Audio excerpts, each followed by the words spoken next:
attorneys general who are fighting back against Biden's vax mandate. Florida Attorney General Ashley Moody and Ohio Attorney General David Yost. Ashley, how will Florida make its case that this should be struck down?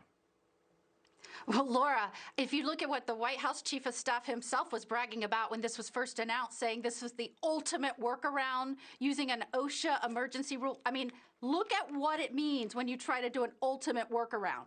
That's an ultimate workaround that is unlawful, unconstitutional, completely obliterates the separation of powers. Florida will put up a ferocious fight. Governor DeSantis and I pledged to support Florida's workers, Americans, to be pro-freedom and make sure that we're standing up for Florida's sovereignty in court.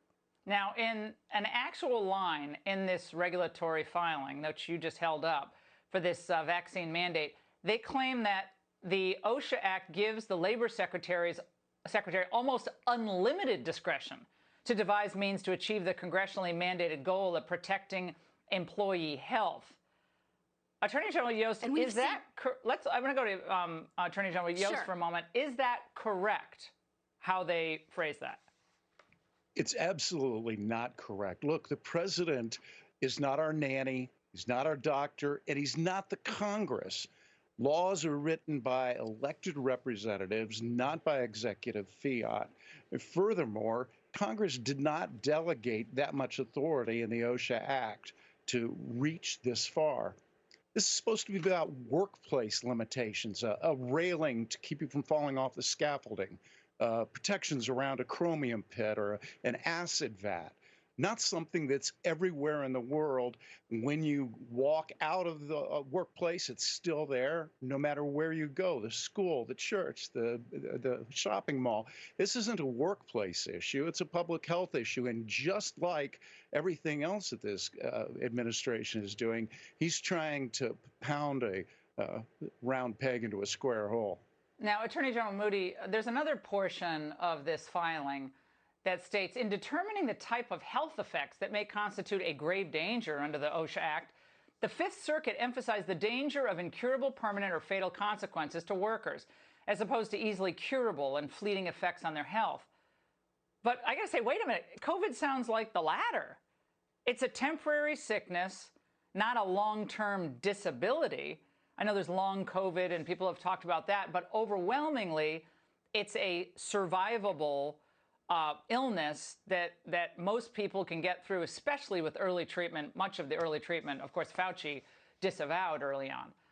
But what about that part of it? And yes, you've highlighted how absurd this is to try and force healthcare policy on the majority of American workers using an emergency temporary standard that was meant to address an imminent grave danger on a workplace site. I mean, think about, you mentioned truckers earlier. Think about truckers that have been driving throughout this pandemic alone in their trucks. They're not infecting anyone. Some of them have already had it.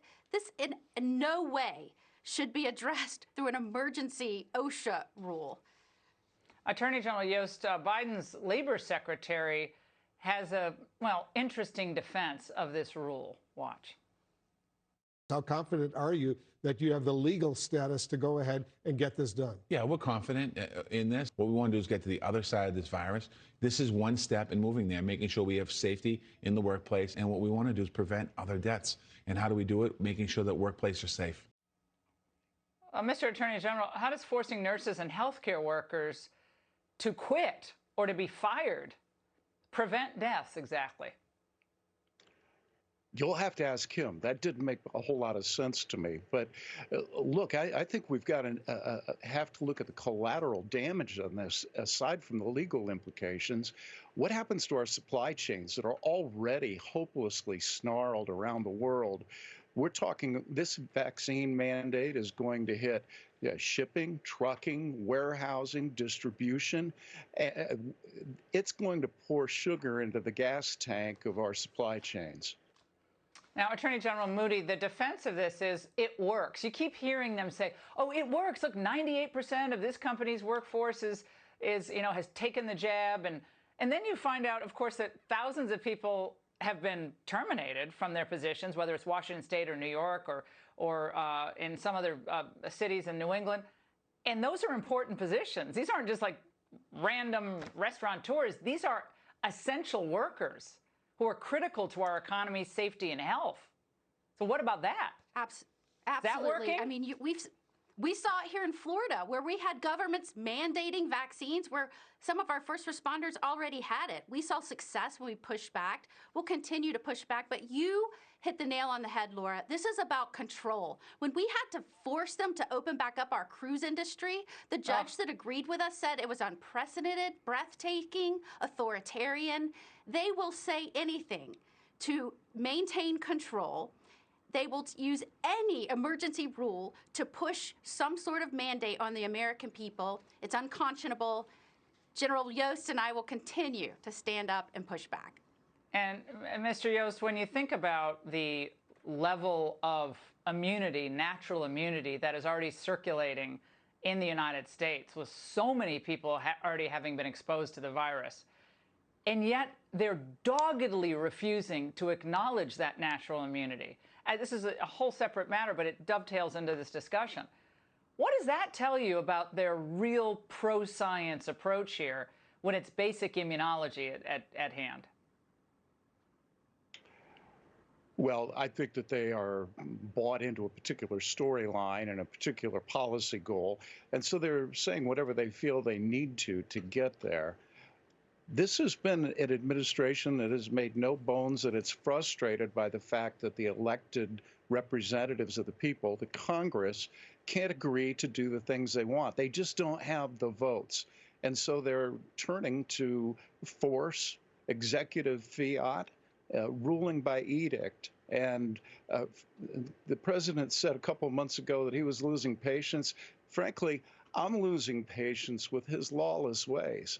And Ashley and Dave, just one question. Do you think this is an opportunity to grow this pro-freedom movement in the United States with African Americans, Hispanics, rural workers, frontline workers? Is this a new coalition we're seeing being put together here? I think this has been a shock to the American people. I mean, you see when a president of the United States comes out and says that he's going to start doing a federal mandate that's never been done, that they have unlimited authority to ensure there's 0% transmission, that's incredible power grab. And I think the American people are waking up. Absolutely. This is not anti-vaccine. It is pro-freedom. This is a precedent they want to set. It can't stand. Attorney General, thank you, both of you.